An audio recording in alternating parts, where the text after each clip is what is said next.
and good evening, everybody. How are we doing? Hello. Good morning, Mr. Tony. Oh, morning. How are you? Oh yeah. I'm good. We thought we were in here early, and it was only when you guys started turning up in numbers that we were like, "What time is it?" Oops. Oopsie. Oh, that's so Here funny. now, it's all good. It's all good. So who we got? We've got Annette from our urban homestead and kitchen and garden. Hello, my darling. Ashley's Allotment Adventures. Hello. Claire, hello, my darling. Claire's given herself a promotion to my personal assistant because apparently I need one. She actually sent me a message this afternoon. She sent me two. One to remind me it was Friday that I had to put my socials out to advertise, and two to wake me up because she knew I'd gone for a nap. She's amazing. She's awesome. Bless her heart. Yeah, don't complain about it. Yeah. Rebecca, Suburban Hellbilly, hello, darling. Oh, Nanny Tam, hello. Can I Hello. I've just seen your video with the little mouse in your just underneath your on your car. Yeah, You can like, say that. Yeah, no, it's in on Nanny Tam's put a short out where she's sitting in the car, and just where the hood of the car is, there's a little mouse sitting there. Oh, she has a mouse toes visiting her. She has a mouse toes visiting her. But it's a really good reminder, guys, that, there could be while we're having second winter, there could very well be any number of animals that have decided to seek shelter in your engine compartment of your car. Cats is a very popular one, but yeah, little miceys and things as well. That happens too. So just keep an eye out. Renee from Pike Creek Farm. Hello, darling. How you doing? Good morning. I was just gifted over 100 canning jars and even more lids. So through and listening. Wow. That shady guy from Kettle Kitchens here. Oh, don't know about that. Yeah, you watch how I treat you later.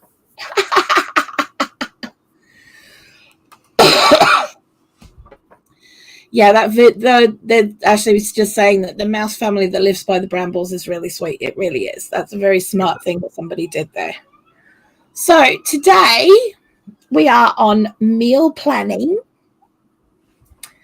We are discussing using your leftover veg and fruit scraps to make more meals or add, things. So what we're talking about, veg and fruit scraps. So say, for example, it's the end of the week, end of the fortnight, and you're having a clear out of your drawers and your fridge and stuff like that before you bring in the new shopping, okay? 9 times out of 10, a lot of that stuff will end up biffed. Let's be honest. Especially if you haven't had time to do the fridge before, you've put the new stuff in, you want to get it, and I don't want to get that. I've got new stuff, and get rid of it, right? What we're going to give you is a lot of ideas and ways to use that stuff so you're not wasting it. Mm-hmm. And we both have a lot of information to give you guys. So I hope that it's helpful and hope that it saves you some money, either immediately or down the road, whatever. But these are things that are all meant to help you. And if it means that, you're getting a few extra meals out of something, then that's always going to help, right? And the last thing that any of us wants to do is be wasting fresh produce at the price that it is at the moment. Let's be fair. You know, I've seen videos where people are doing shopping things in the US. I've also spoken to Tony here about the price of things over there. It may not seem as much over here as a rise, but since this kind of incomes that people have over here, we have a lot less income as well. So it's actually a huge hit to many of us. So we don't want to waste stuff. And that's not just those wonky half dead things, but we're talking about the stuff we would normally say is food scraps, you know? So, yeah. But can include the wonky stuff. Yeah, but can include the wonky stuff. Absolutely. So it's anything across the gamut that would normally end up in as food waste. Nanny Tam just said, I was sitting in parking lot in our little town. Talk about shock. Mouse Toes came to visit. I love that. That's funny. That's so sweet. It really, really is. It was such a cute little mousey too. It really was. So I was sitting there after we talked last night. I was sitting there and I was getting ready to go to bed, and I was sitting thinking, what is the, how do you put it to somebody so that they can I'm trying to watch my words, so bear with me on this. That's okay. How can you, plan is the word. I think prepare is a better word, but I'm going to go back to plan. So let's go back to plan. Okay. What is the best way to tell somebody when you go to purchase or get or are gifted items, whichever it may be, that are going to be meals for, let's say, the week? Yes. 2 weeks, 3 weeks, or even a month, depending on how much you're doing.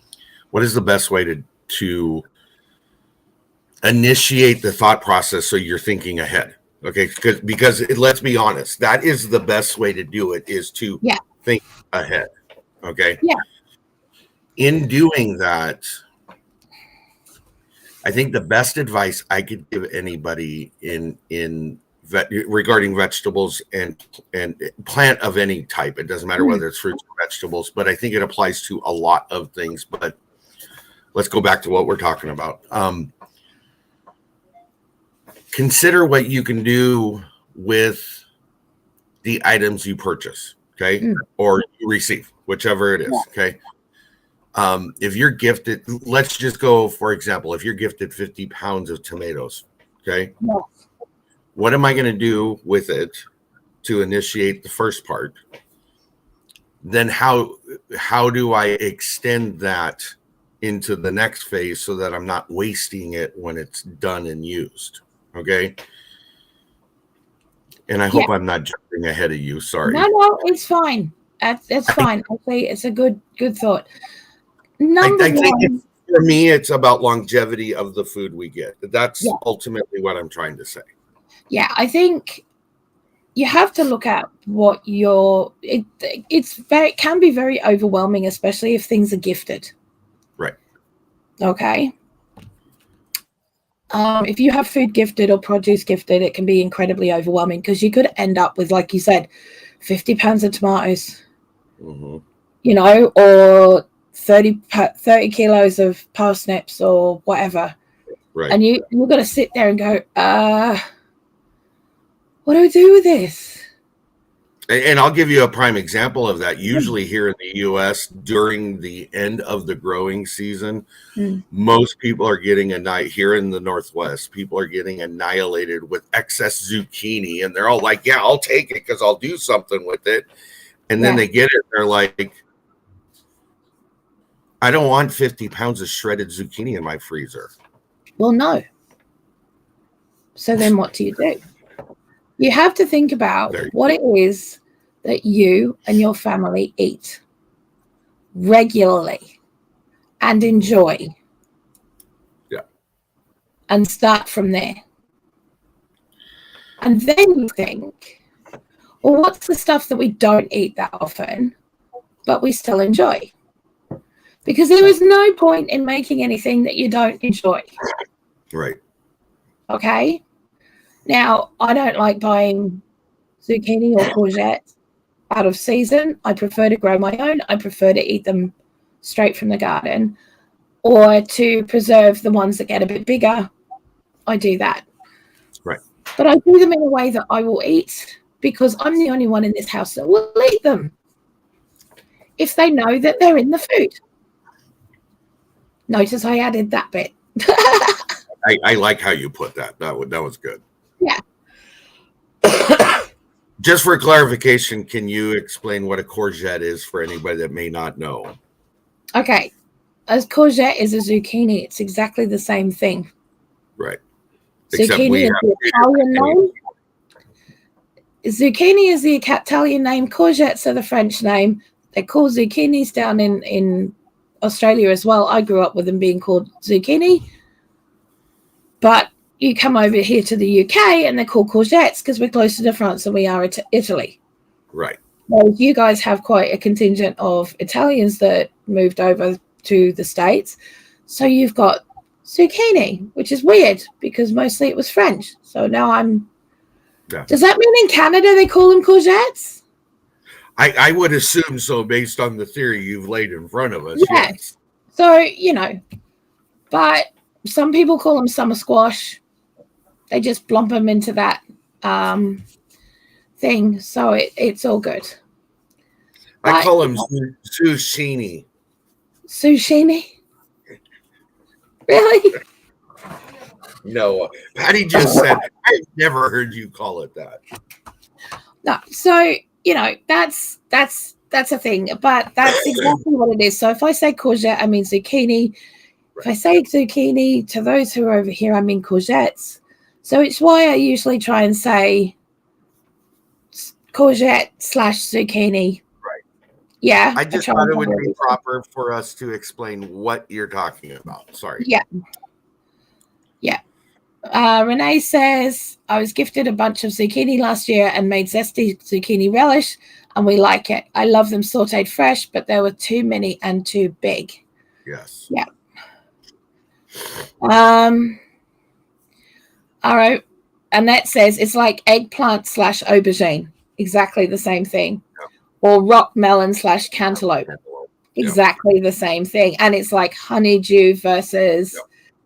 There's another name for them over here. I just call them honeydew, but it's the yellow melon with the orange in the green in the inside. Got it. Same thing. It's a honeydew.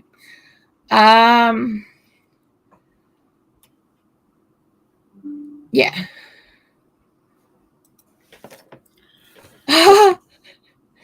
Okay, so I've just had a little message from a little birdie who's in chat.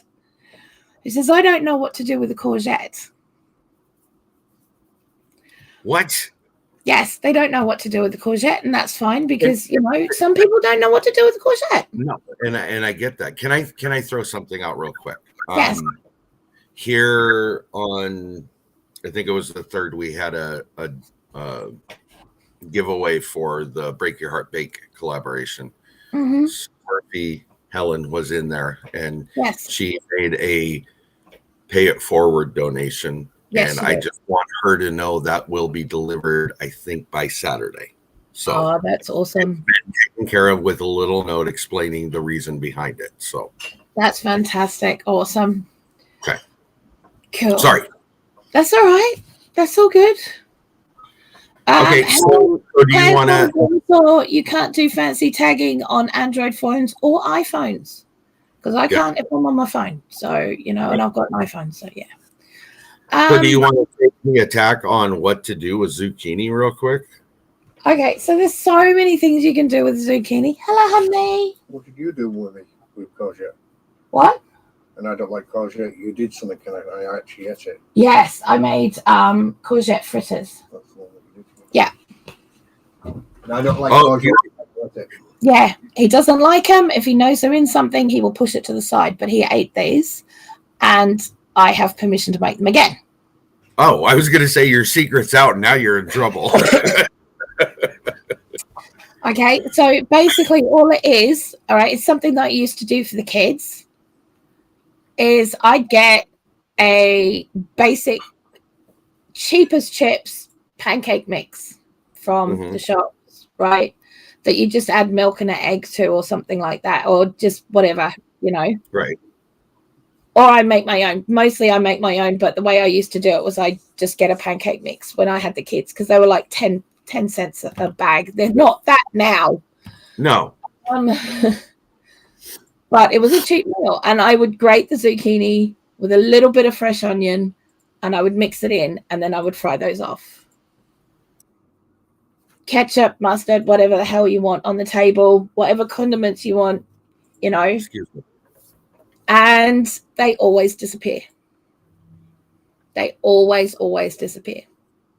And it's such a cheap and easy meal to do. Right.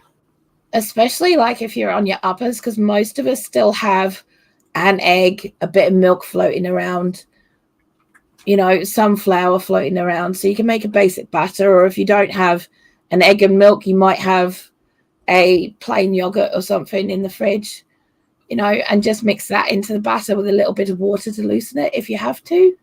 Mm-hmm. Hey? Or partly gone off milk. He's helping. That's good. Because he's awesome. Oh my God, I'm off back to work. I love it. Oh my goodness. But there's so much you can do with them. I tend to use them when I do my big lasagna cook day, I use quite a few of them in the sauce. And I grate them up, they go in the sauce, you know. But there's all sorts of things you can roast them, you can do anything. They do freeze. You can also make fake pineapple lumps out of them with your dehydrator for yummy yummies. They make great soups. They do all sorts of things. You don't have to have them just grated. You know, you can also use them sliced as an alternative to lasagna sheets or cannelloni sheets. You've just got to use your own imagination when it comes to it. Stir fries, nobody uses stir fries. Yeah, stir fries as well. Yep. Stir fries, I use them when I do Mediterranean roast vegetable mix. A Mediterranean roast vegetable mix, for me, is the best way to use up a lot of those veg in the fridge that you've only got a little bit of this and that left. So you might have a dozen cherry tomatoes left. You might have that much of a celery left on the bottom of the stalk. You might have one zucchini. You might have half an aubergine left, like a eggplant left. You might have half a wilting bunch of basil floating around, a couple of carrots, a little bit of this and that. You just chop it all into bite-sized pieces and stick it in the oven with a little bit of garlic, all that fresh basil, and a drizzle of olive oil, some salt and pepper, and call it good day. Now you can have that hot as a side, hot. Or you can have it as cold as a salad. Yeah, you can have it cold as a salad with a balsamic dressing, you know, which makes it even better. Or you can blitz it and add it to whatever, like if that's, you don't have quite enough to do enough with, add a couple of cans of tomato sauce, of chopped tomatoes, blitz it all down, and you've got yourself a really nice vegetable pasta sauce. Right. Well, there's a lot of different things that you can do with it. It's just doing something with it, you know? Yep. It's been really helpful. Off back to work. See ya.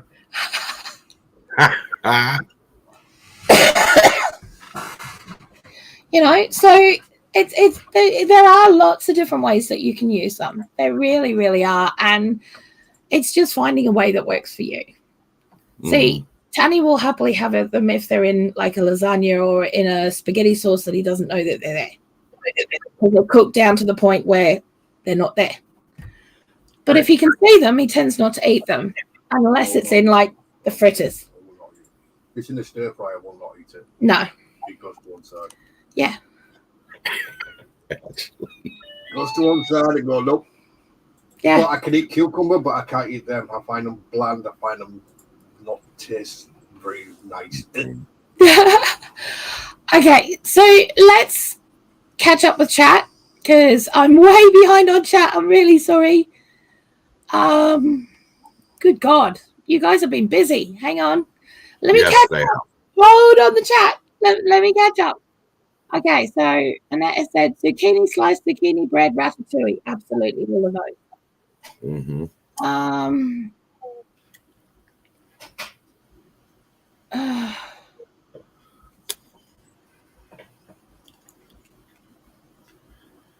Oh, Rebecca Suburban says you go to where your husband works just before the end of the workday. Yeah.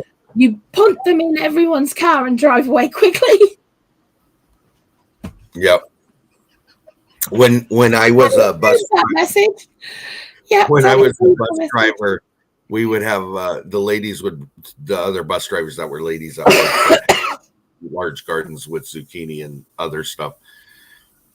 Inevitably, they'd walk through everybody's because we left our cars unlocked in the lot we worked at, and they'd go and they'd fill in 2 or 3 zucchinis in every car before they'd leave. Absolutely. Yeah. Absolutely. Hi, Gail. How are you, darling? It's good to see you. Oh. Claire says, I'm getting ideas now. I'll get some. Can I just say, darling, grow them. They are so cheap to buy, the seeds. They are so easy to grow. And there are 1,000,001 different varieties, and they're all different. They all have their special colors, shapes, stripes, and it just makes life more interesting. This is why I hold my hands up and quite happily say I am a courgette/zucchini addict, because I grow at least 7 different varieties every year. I will say this. Yeah. Zucchinis. Yes. If you've got a compost pile and everything else. Yeah. Stick 2 or 3 plants in that. Yeah. And you'll get zucchinis for days, because they love compost piles. Yeah. Absolutely. They literally do. Yeah. They go on the ground, like, but they do thrive. And you can do them in containers as well. Yeah. And it doesn't have to be a big one. Like, we've got the old flower buckets, haven't we, from the garages? You can, but they didn't do too well when we was in Chatsworth Terrace, but when we was in the other one. But if you get a bit of thing and put some manure in, I think there wasn't not enough manure in.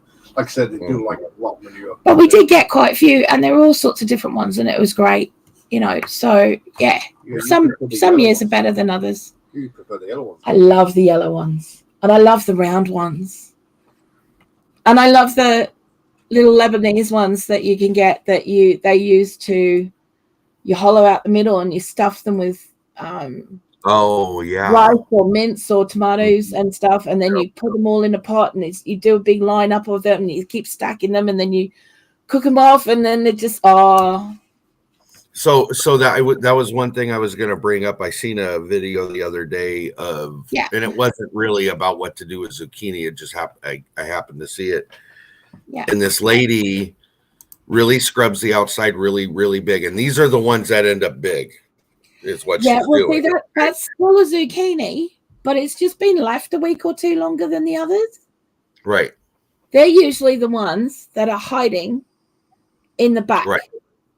And they what she did, turn your eyes away for 30 seconds and the things have tripled in size, you know. Right.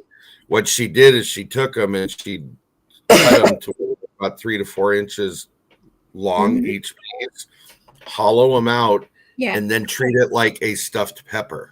Yes. And cook them that way. Absolutely. You know, over here we call those a marrow. Once they get to that size, they're called a marrow. So if anyone's not sure what a marrow is an oversized zucchini or courgette that's just run too long. Okay, that's all a marrow is. It's not a special seed. It's not anything, you know, it's just one that got away. It's the one that got away.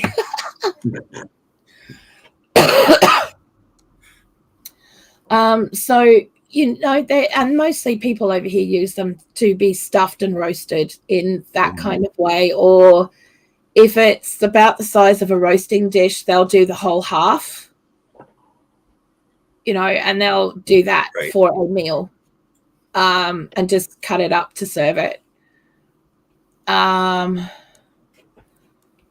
Yeah, so just wanted to say hello to Deborah. How are you, darling? It's lovely to see you.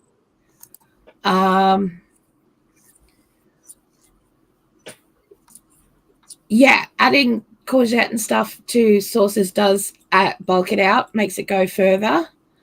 Heather, hello, darling, from Milk and Honey Heritage Farms.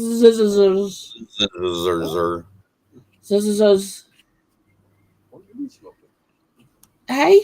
No. Annie says, I chuck any old veg in the slow cooker with a tin of diced tomatoes, cook on low for several hours and use it as immersion and blender to blend it. Great way to get veggies into your kids. Yeah, of course it is. You skipped over Ashley being funny. Hey? You skipped over Ashley trying to be funny.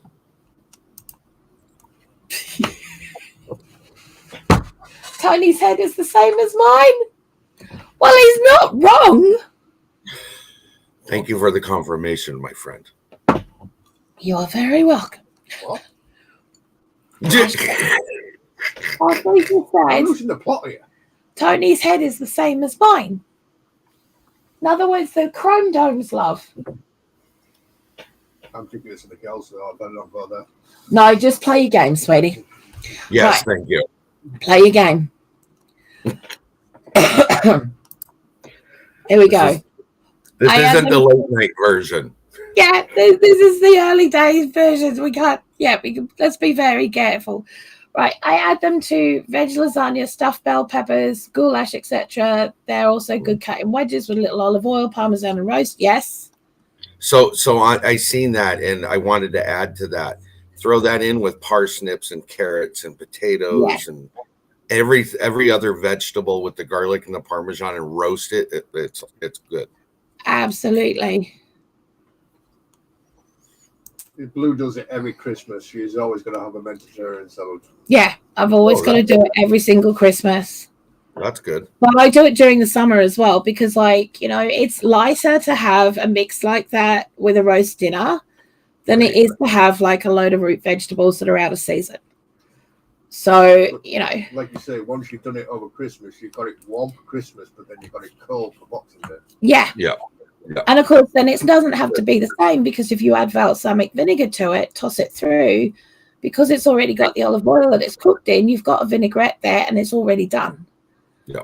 And then when everybody's gone, you've got some left. That's when you turn it into your pasta sauce, so you don't have to do a lot of work. So the beauty of what we just talked about, including what Tanny said and what Suburban Hillbilly said and what you added to it, as well as what I did, that is a wonderful way to use your leftover vegetables.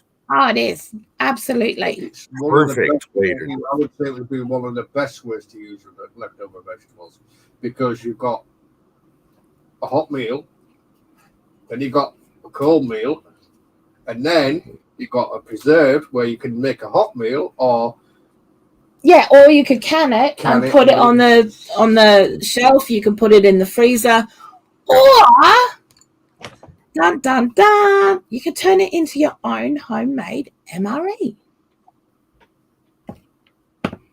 Oh, really? Yes. So I'm just trying to get through these chats really very quick.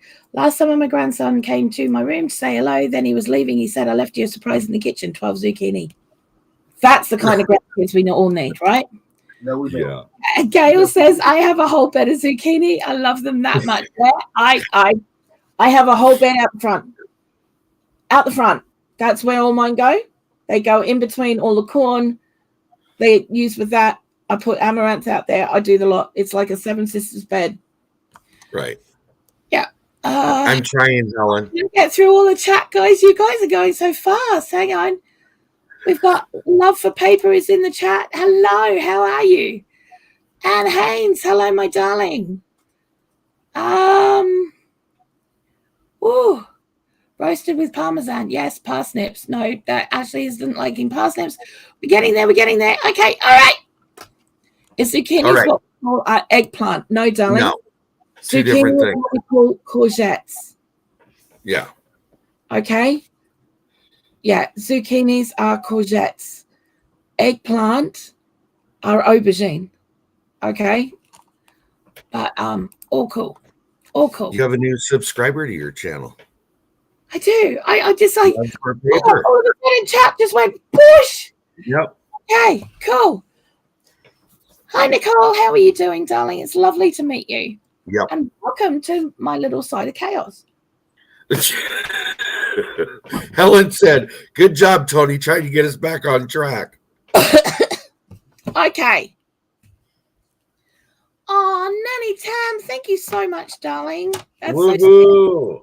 That's so sweet of you. Okay, I'm glad to hear she got that. Sorry. Back on track. And I will read what I wrote for today to do for today.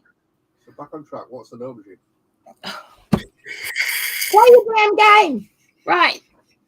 Meal prepping using fruit and veg scraps can save you a ton of money, make your fresh ingredients go that little bit further during the week. It can even help you down the line if you don't particularly want to use those meals now. Freezing meals you have made with them, or dehydrating, freeze drying, canning, water bathing them, or even turning them to MREs could mean you have meals ready for a lazy day, unexpected short-term economic shortage, or even if things go very sideways in a bigger way.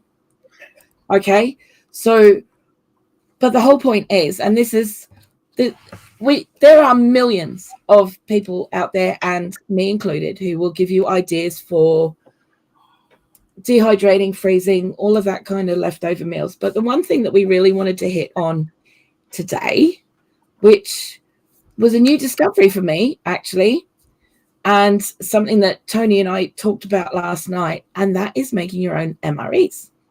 Yeah. Now, it's all very well having a meal in a jar, okay?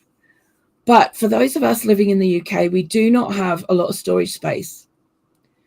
And we certainly not all of us are lucky enough to have a cellar or room for a root cellar or anything like that. However, even if you have a courtyard as a garden, the chances are you have a back shed. Right. So you can actually start storing things in the back shed, which is probably going to be the coolest spot you can find. Okay? But there's only so many jars you can actually store in a back shed. Because obviously it's a back shed, you're going to have other things in there. Okay? Dead bodies. Will you stop it? Okay. So, but what you can do is you can actually make your own fresh meal MREs. I didn't know it was possible, but it is possible. Now, those are generally kept in Mylar bags that have been vacuum packed and heat sealed. Right. Now, if you're anyone from, if you're just someone who has a very stretched budget on an incredibly low income that is just trying to get by, but use as much as they can, then you don't like food waste, and food waste really irks you, and it can cause serious trauma. But if you've already got your meals planned for the month or whatever, you're going to have leftovers and you're not sure what you're going to do with them because you've budgeted to the point where you just can't. There's no way you can fit them in. And you're not wanting to put the freezers on or get a bigger freezer because it costs more money to run it and electricity costs are skyrocketing. So your best option then is either to put them into jars or to put them into packs. Now, if you're a family that goes camping or goes away on day trips and stuff, you're not going to carry a car full of blast jars with you everywhere you go. But if you have got Mylar bags, vacuum packed meal bags, then that's going to be a lot easier to carry. Right. Now that's just an option, but they're also easier to store, even if you say, because so MREs, even homemade MREs, can last up to 5 years. So let's say, for example, we're keeping them in the back shed. Mm-hmm. We do get a couple of weeks in the summer here that become incredibly hot, and it's not as cool out there as you'd want it to be, right? So even if you take into consideration a little bit of wear and tear, so you've got them in your duck tote because you want it to be in a dark tote. Right. On the floor, and they only last 3 years. Say, for example, in those 3 years, you end up with a bunch of bills and you're on your uppers for 3 months. All of a sudden, you've got these meals that you've made in the shed, ready to go, that you've made using the leftover veg that you would normally chuck out at the end of the fortnight, or the scraps or whatever. And they haven't cost you what an MRE would cost you. So over here, a fresh food MRE, not including all your bits, I'm not talking about a ration pack, I'm just talking about an MRE, they're £15 a go, which is about $18.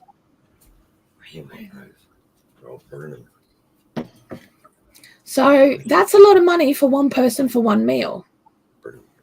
But if you make them out of the stuff that you've got in your cupboard that is about to go sideways, and you make something like a vegetable curry or a vegetable chili or a pasta dish or anything like that, or a stew or anything that you can think of that could be made out of vegetables that you have, and stick those in an MRE, you've literally got that MRE for the price of the bag.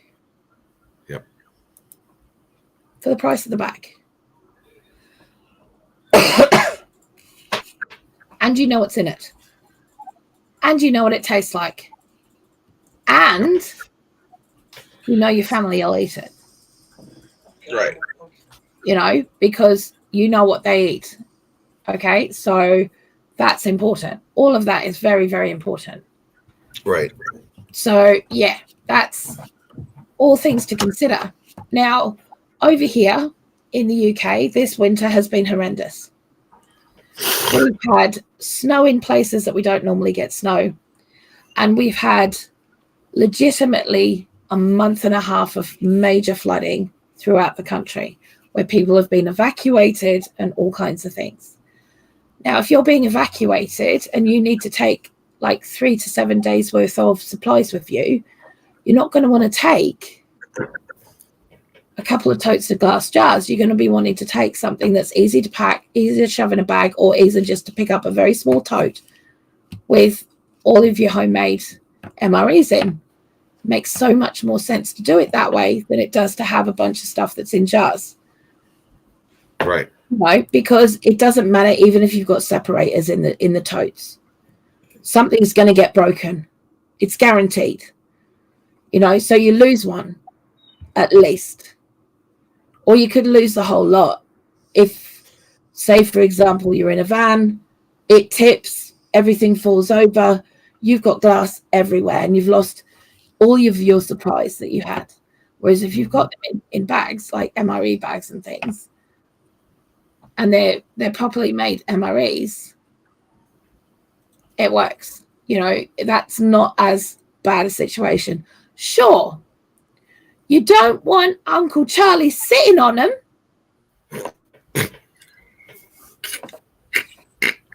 But why would you make him sit on them? Well, you know, he might. Evil. You're just saying that, you know, he might think that your bag is a nice cushion for his butt. And he might sit on them. And then they get squished. No. Why the hell would somebody get in the car and sit on a bag? Why? I don't know. Some people woman. Well, they might. Next thing you were going to tell me, this is going to be flying over and it's going to nick your bag off you. You know what I mean? So welcome to daytime drama in the UK. Jesus. No, I'm just saying, well, even if you're where you are and your bag is somewhere and someone like lands on it or something. What? Did you see what Seeker just put? If Uncle Charlie sat on them, at least it'd make them warm. There is that. Cooking them for them, Seeker, that's all it is. Pre-warming it. Play your bloody game. Hello, Seeker. We're talking about homemade MREs and storage of them and not letting Uncle Charlie's butt touch them. There you go. But it's like, if you are in an evacuation center, like if you have had I've been in the middle of wildfires where we've been evacuated. I've been in the middle of the floods where we've been evacuated. Those centers are chaos. Absolute chaos. If you put a bag down and someone sits on it or trips on it or something, it's going to happen.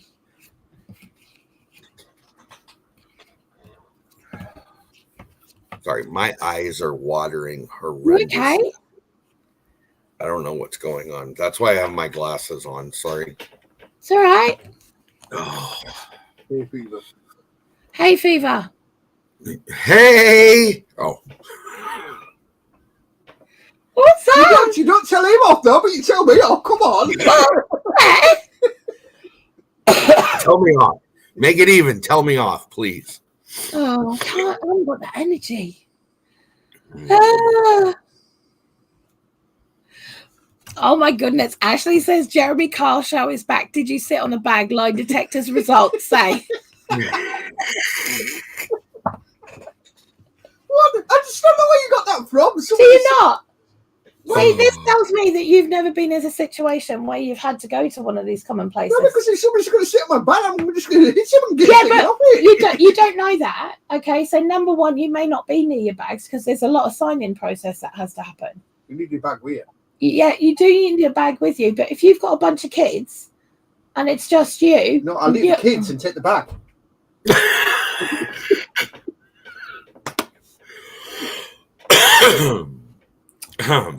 It's food. Kids, there. Meat, food, meat. Yeah. Who said kids aren't food? I never said that. You can't. Oh! Now you just pulled the Jonathan Swift card out. Yeah. What? Baby back ribs? I want my baby back. Ah. I don't know, we do not condone eating children, just for clarification. We do not condone eating children. Do not eat your children. I'm glad somebody said that. You know what I mean? Because he's like, bad. Why am I being bad? Well, some reason, because you said about eating kids. No. Big warning sign. Do not do this at home. But sit on bags. No. But you can sit on bags, yes. Well, you don't know what's going to happen to your bag if you're somewhere else. Do you know what I mean? And then point. Over and beat up and took your bag away.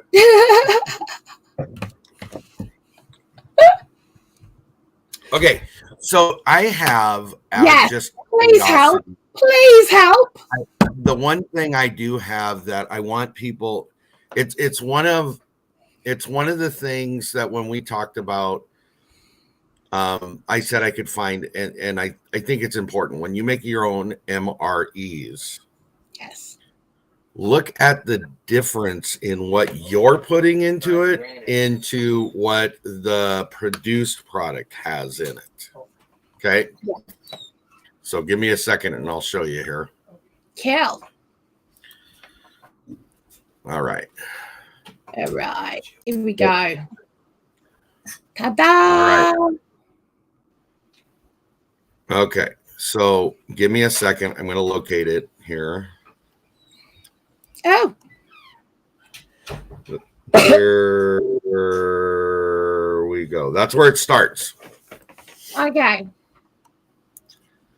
So you got water, seasoned cooked beef crumbles, textured soy. So beef water with, that's TVP, textured soy protein.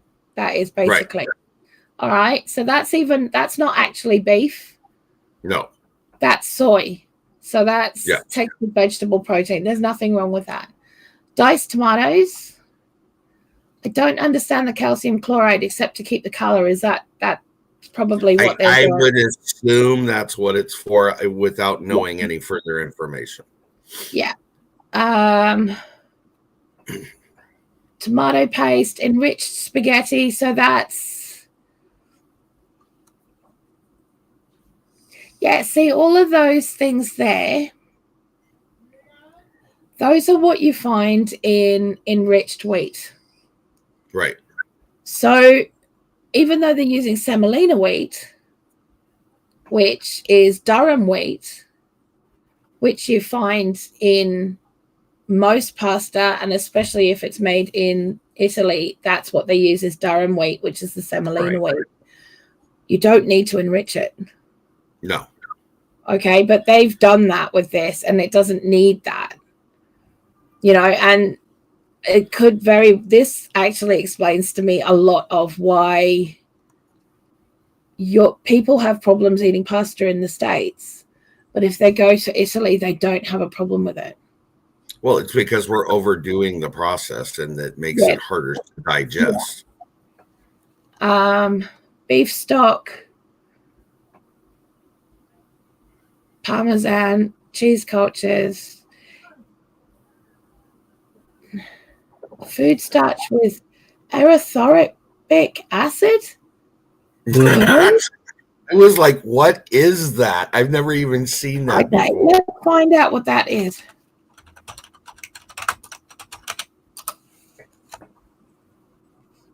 Okay, so it's a stereoisomer of ascorbic acid, which is vitamin C.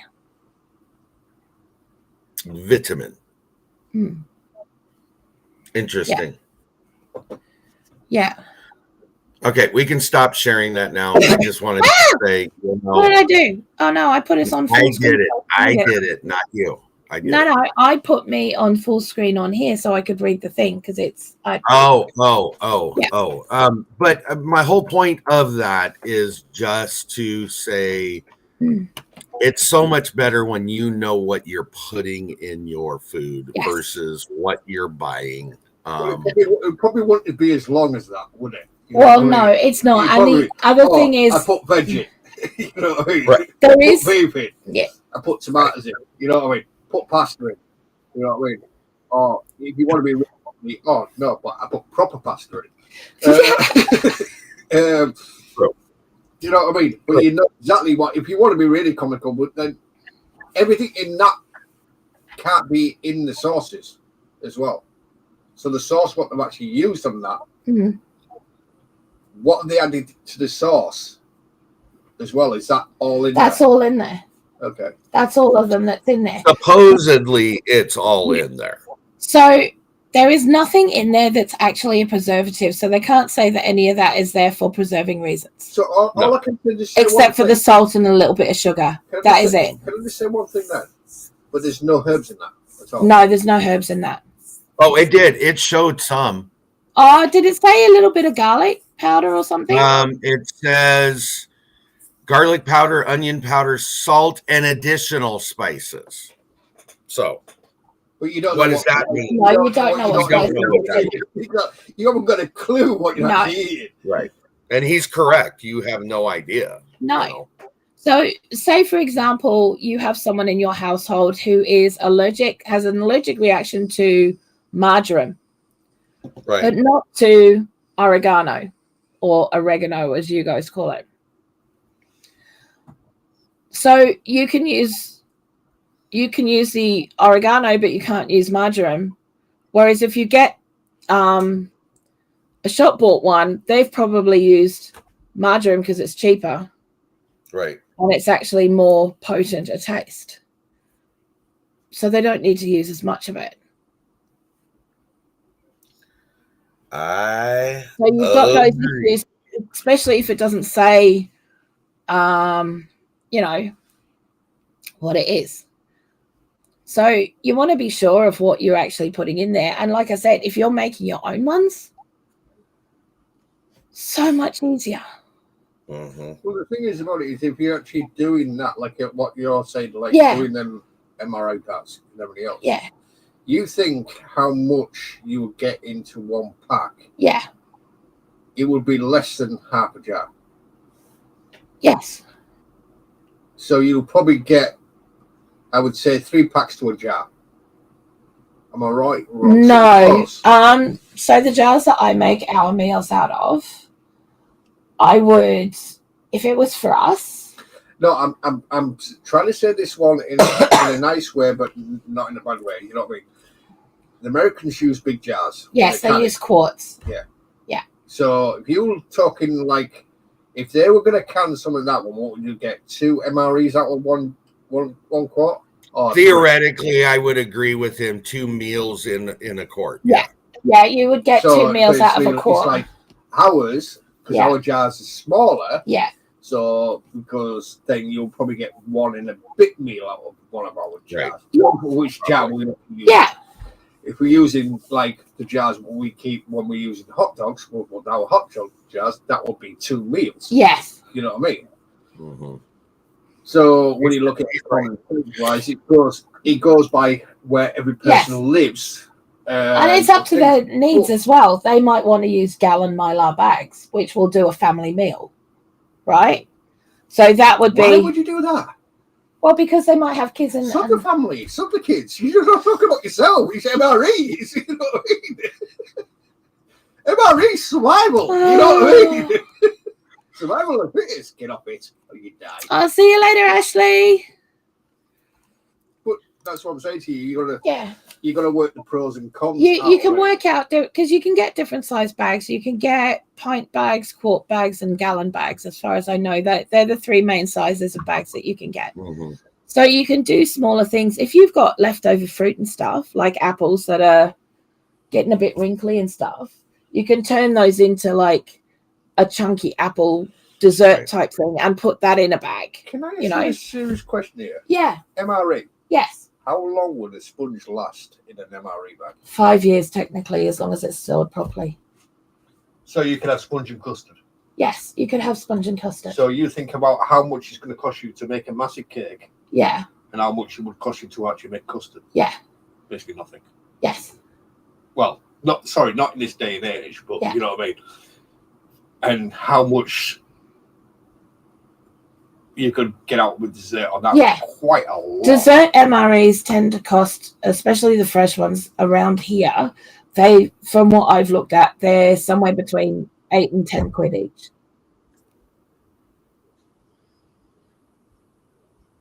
It depends who's making the cake. If I'm making the cake, it won't cost me that.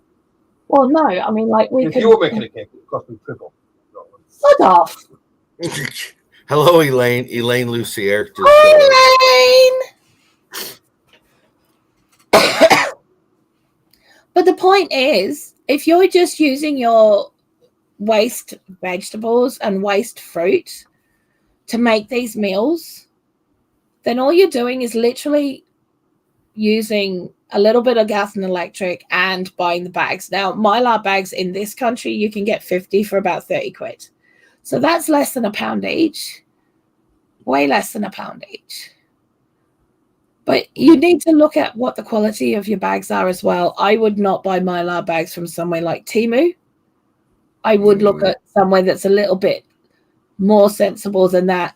And I might look at eBay, but I would want to read the reviews of that seller before I bought them. Because you don't want to it's same thing as it is. It's same thing as if you do jars, if you do plastic containers, freezer containers, freezer bags, it doesn't matter. This is food going in your stomach. You want to make sure it's correct, it's right, and you're not going to die from it. So the cheaper bags, if you are going to buy the cheaper bags and you have got the cheaper bags, you can use those for your dry things, like your little accessory pack if you want to put those together. So knives, forks, spoons, salt, pepper, that kind of thing in a little baggie, so that you can hand those out if anyone needs them.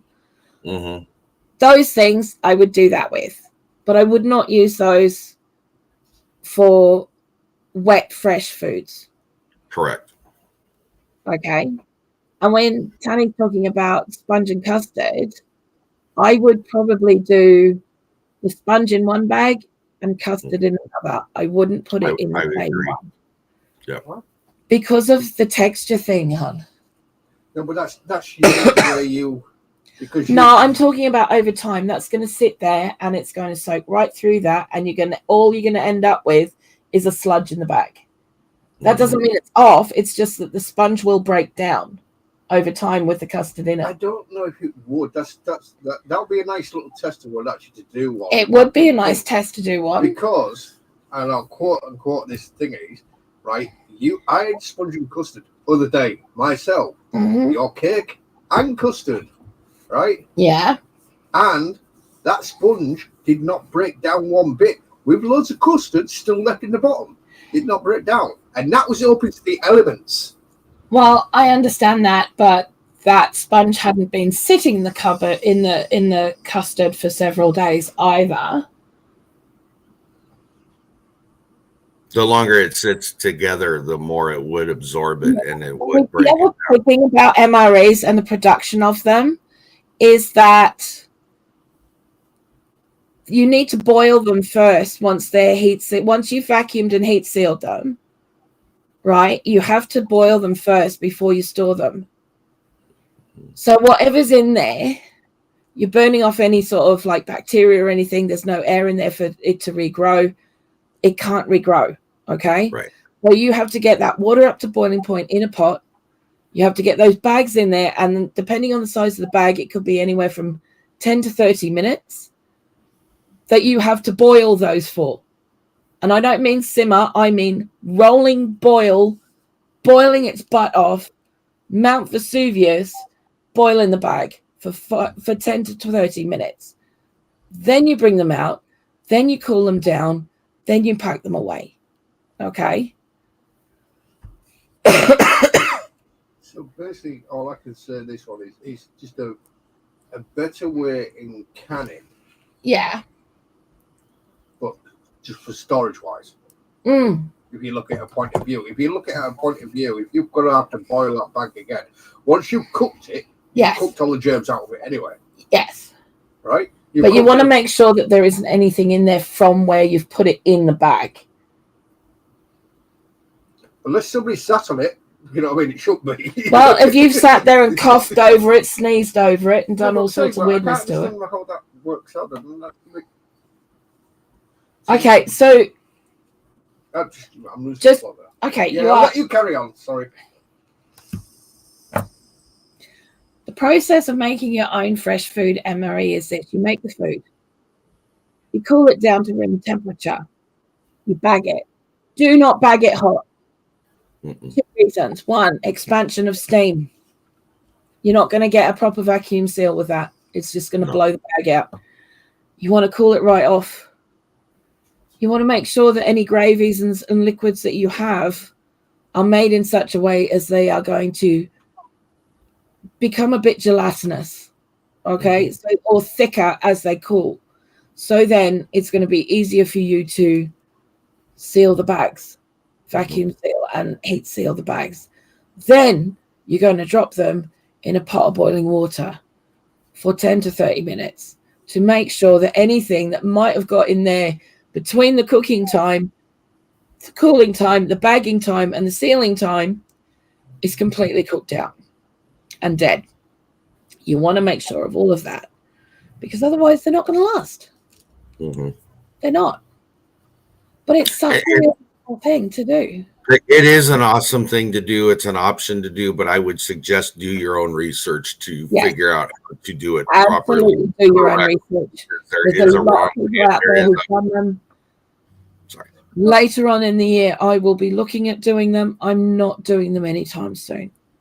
Yeah. I'm not disputing that the MRE is bad. I'm just where my head works on that one, right, is you cooked a meal. Yes. Right.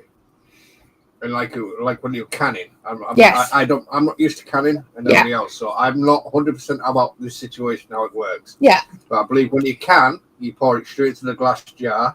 Yes. Right. It can be warm. It can be hot. It can be cold. It can be things. Yeah. And then you put the lid on it, and then you put it in boiling hot water. Yes. Am I right? That's pretty much it. That's water bathing. Yeah. Now.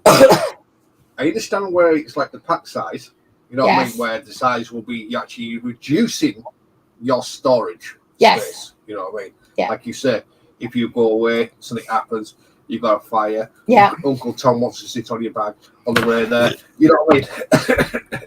That's, you know what I mean, beside the point. But you got like, what, meals for 7 days? Yes. For you with the kids? Yeah. Or just for you and not the kids? Yeah. You know what I mean? So, I understand that, but I just feel like it's a long process for that from one point to another point. Yeah. To get them long meals. That's where I look at it. You know what I mean? I think that's a hell of a long process when you've already cooked the meals, you've already cooked it all down. Yeah. You've roasted the beef off, you've merged it in the oven. You know? But the whole point of what we're talking about is using the waste veg and fruit that you were probably going to chuck away. I understand. You know, I understand anyway, that, so you're not buying extra ingredients. Yeah. You're saving yourself where food my waste. head's going there is like when you're actually doing a cooked meal, you know what I mean, and you want to make a cooked meal. So you want to make an MRE, a beef dinner. Yeah. Right? So you've got a beef dinner. You know what I mean? You cook the beef dinner. You know what I mean? You cook the veg, you cook the things, you cook the gravy and everything else, and you have to let it all cool down. And then you have to bag it all up and then put the gravy in and then boil it again and then wait another 30 minutes and then, you know what I mean, seal it all up. That's a part what just, you know what I mean? I just find it, why can't we just throw it in the bag and stick it in the freezer? Because you might not have electric. We just drove with Uncle Tom in the car. We sat on the bag. We've got electric in the car. Because we boiled in the bagged it first and so heat sealed it and stuff. So, you know, so it actually doesn't need to go in the freezer. That's the only part where I think that's the other question I was going to. Can you actually freeze MREs? Yes. Mm-hmm. But you don't need to. No, but I'm asking the question. Can you actually freeze Yes. But you don't need to. No. Does it prolong the life? No. There's no point. No, there really isn't. That's the only advantage about MRE. You don't need. You don't need a freezer, and you don't need to take up a lot of. Educational. I'm asking the questions. You know what I mean? I'm throwing the questions here. That's okay. We don't mind answering questions. Nanny Tam says she wishes she could hear Tanny. Hello. Okay, so basically, he was asking, can MREs be kept in the freezer? So there's. But there's no point. Trains of thought. It's not recommended because of the breakdown of the package they're in. Yeah. But it can be done. Yes. It can be done, but it doesn't. You don't gain anything from it. Right. Hi, Janine. Thanks for coming in. Tanny's just been awkward. That's all it is. But no, they're genuine questions, right? They are. Well, Tanny comes from a place of he's not used to people canning. He's not used to people doing a lot of food preservation. Mm-hmm.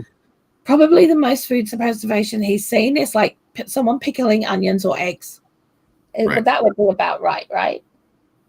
See, when I was living with my nana, my nana used to cook meals every day. Yeah. Back in the days, it would be a meal on the table. Yeah.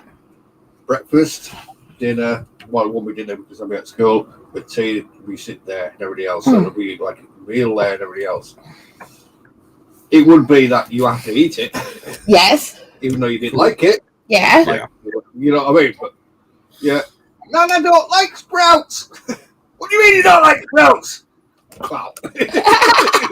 You know what I mean? But no. But the thing is about it is like the questions are no. Prepping stuff or storing stuff and everything else. Yeah. Like since I've been with Pam, this is the most thing I've ever seen about storage or things. And it can get a bit overwhelming sometimes. You know what I mean? Yeah, if you're not used to a situation where someone is if you've gone into a situation with somebody where, you know, one of you is very used to doing prepping and, well, not prepping, but preserving food and making the most of the food and doing everything from scratch, it can be incredibly overwhelming for the other person because they're not used. Why are you doing that? Right. Why? We could just go and buy it. What's the point in buying it? We can make it. You know, that's. See, I agree with to a certain point, like some stuff like pickled eggs, pickled onions. Yeah. You know what I mean? And like making your own pasta sauce by all means. You know what I mean? I agree with that one because it's one of them things what we use quite regularly. Yes. And everybody else. But then when Pam comes down and goes, but I'm going to make this. And I go, oh, crap. There you go. As Pam's used to being a chef, she's used to making bulk stuff. Mm-hmm.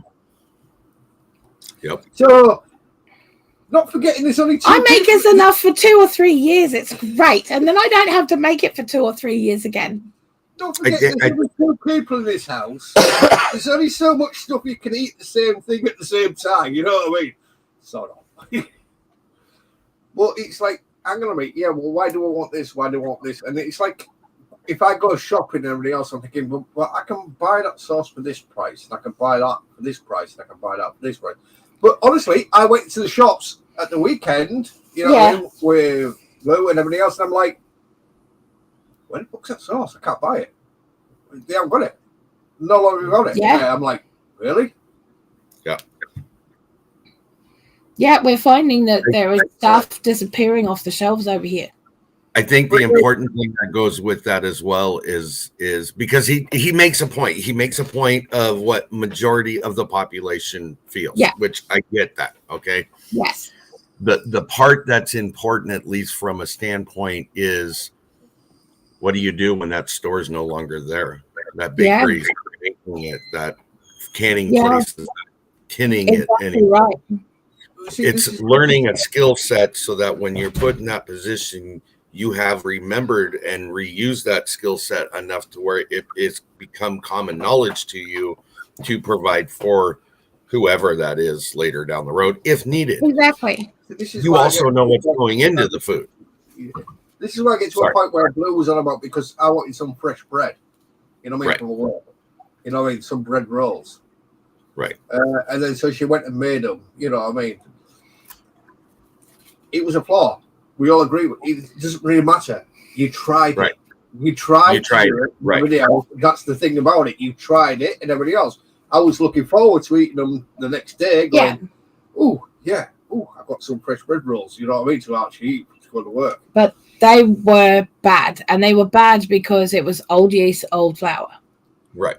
So they were never going to rise. And they were never going to cook properly, and they were like little hockey pucks. See, this is the issue. Where I know where my nanny used to make bread. Yeah. Right? Do you know what my nanny used to do? What? And I swear down to this, I still remember to this day. She used to always make fresh bread every day, and she also used to put the little electric fire. She had an electric fire. Yeah. And she used to always put the bread in front of that, and the fire used to be on. Yeah. Always. I can remember it to this clear. Bowl in front of the fire, you know what I mean? Yeah. And literally like a cloth over it. Well, we had ours rising over the top of the dryer, which was switched on, over the top of the radiator, which was switched on, which would be the same situation as the electric fire. I'm just saying to you, I'm not saying it wasn't the wrong situation, because we don't have a fire in this place, so it's not going to work. No. You know what I mean? But I'm saying to you, but I always remember that when my nanny used to make this stuff. Yeah. She used to always have it in front of the fire. Yeah. You know what I mean? Yeah, absolutely. I know it. But then she used to always make perfect, like, scones and bread rolls. Look at the first time you did me scones, and I'll swear down on this day, you says, I cannot make scones to save my life. I couldn't. And she made the most perfect scones with double cream, and I'll swear down on my life now, I absolutely enjoyed it. The only ones I didn't enjoy was the cheese ones, what you did. And I said to you, I didn't like them because they were just too cheesy. You know what I mean? But you did me fruit scones and everything else perfect. And she goes, well, I can't cook them. What's that? Scone. Yeah. Yeah. Sometimes we learn along the way that things we were afraid to make, it was easier to say I can't make, because I was the same way with bread. I had that problem with I made it. I could never do it. Quote unquote. Yeah. So I mean, like, I had that issue with scones due to when I was working as a chef, and they gave me a scone mix to use. Now, up until that time, I'd been using my own recipes. I knew what I was doing. I was just doing them all from scratch. It wasn't a problem. And they literally traumatized me to the point where I literally was burning every single batch. It was all flopping, everything. And I never, ever made another scone again. For 20 years, I never made a scone again. I wouldn't even look at them in the shops. I wouldn't buy them. Why didn't you go back? Because they traumatized me that badly. But the thing is about it is actually when you made them. But now that I've made them, I can make them again and again, and there are videos on my channel on scone making. So, you know, they're there. I was going to say, no, it wasn't. That was a cake one, wasn't it? Where you did the double cream and everybody else. That was a cake one. The Chantilly or the strawberry cake. The big strawberry cake. Yeah, I haven't done a video on that. That was just a picture. Anywho, guys, that's nothing to do with making meals on vegetables and fruit, but we will get back. Cake, scones in a bag. You know what I mean? Oh. Okay, let's have a chat. Look on chat, see who's doing what. Okay, so we got Elaine in. We've got Janine in. Just sat in your bag, love. You know what I mean? I'm going to sit on you in a minute. You're not going to like it. Christmas come early. What was it, Nanny Tam? You should have heard him building the greenhouse. It was epic. Oh, don't even go there. Don't even go there. Oh, has Blue told you what has happened to the greenhouse?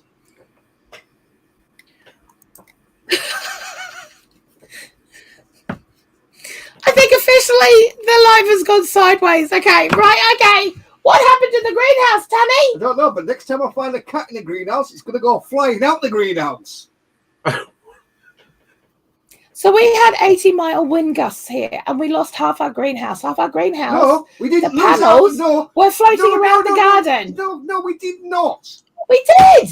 Honestly, you spent half the weekend replacing the panel. Honey, the panel, what's actually gone through, to dismantle part of the greenhouse again to really fix the greenhouse, is because some cat decided to jump through the plastic and take the metal bar down. Yeah, but they've been getting in because there is panels missing. Well, it will do if it's fallen through the bloody panel. Oh my god! It's actually pulled the aluminium post out of one of the nuts, so it's trying to jump down on the greenhouse, pulled the aluminium pole out, taken one half the roof off. You know what I mean? Oh, thank you, cat. Really? Wow. And that is not the wind. Yeah. No, that wasn't. But the missing side panels were. The missing side panels, I will tell you. Which is what I was talking about. I was talking about the roof. She said about cursing about the roof and cursing about the greenhouse. There'll be even more cursing when I go back in there and fix it, because next time I see a cat, it's going flying over the wall. He means literally. He does not mean literally, people. I do. No, he doesn't. I do. No, he doesn't. Heather from Milk and Honey said the Blue and Danny Show. Oh, when the greenhouse was getting built, that was even better. Yes. Yes. And I think I've got the instruction manual somewhere around here. Yeah, we have. We've still got the instruction. How to install a greenhouse backwards. Yeah. Okay, so the greenhouse instructions were originally written in Korean. Now, books in Korea are written from right to left. Books in English are written left to right. They translated them and just tried to superimpose the pages and what have you. But some of them in the middle were left in the right, in the same order as they would have been if they were right to left. Oh no! If anybody wants to buy a greenhouse, you know what I mean, from this company, please let me know. I will email you and say, don't do it. Or please, before you do this, turn the page to the rear and then go back to front. Hey, Tiffany, Canadian Family Life, darling, how are you doing? Honey, can I have a drink, please? Thank you. You want something strong? No. No. Whoa, woman. I thought you had it. So, by the way, MREs. Yeah, can you turn the light on as well, please? It's getting dark now. How's Uncle Tom doing?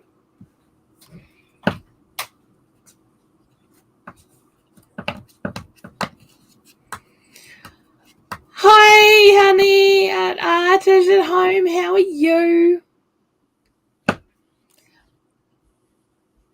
Everyone, honey.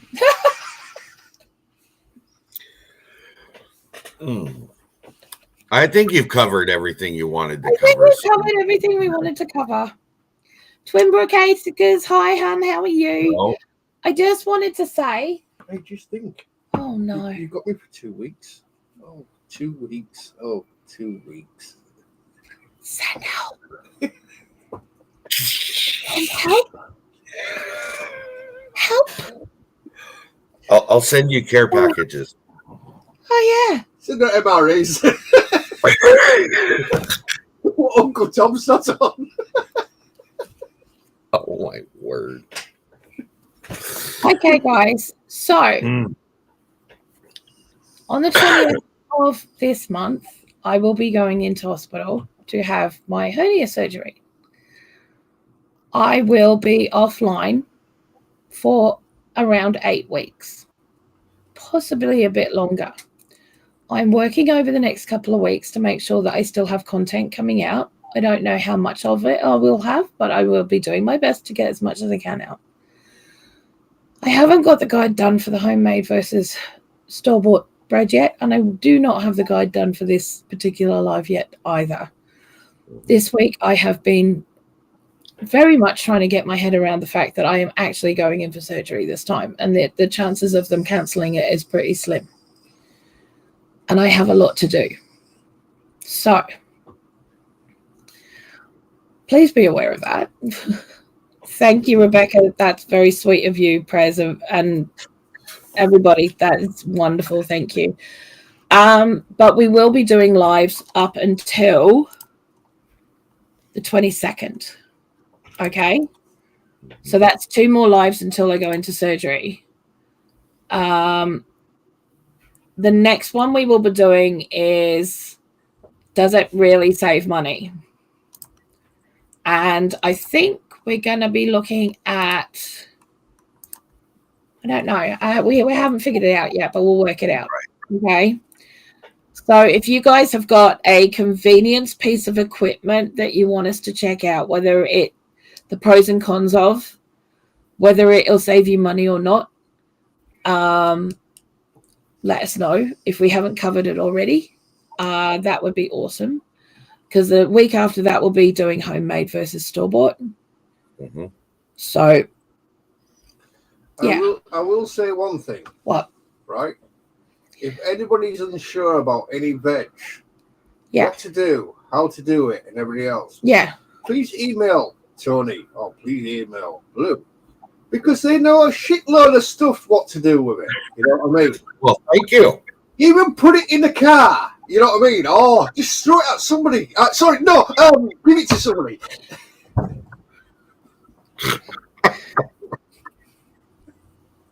Sorry. You're not sorry at all. No, but you guys know what to do with food. I'm not. I'm just because I'm playing around and making a joke out of it. You guys know what to do with food. We do. So if anybody's unsure about like a zucchini or a zucchini flower, you know what I mean?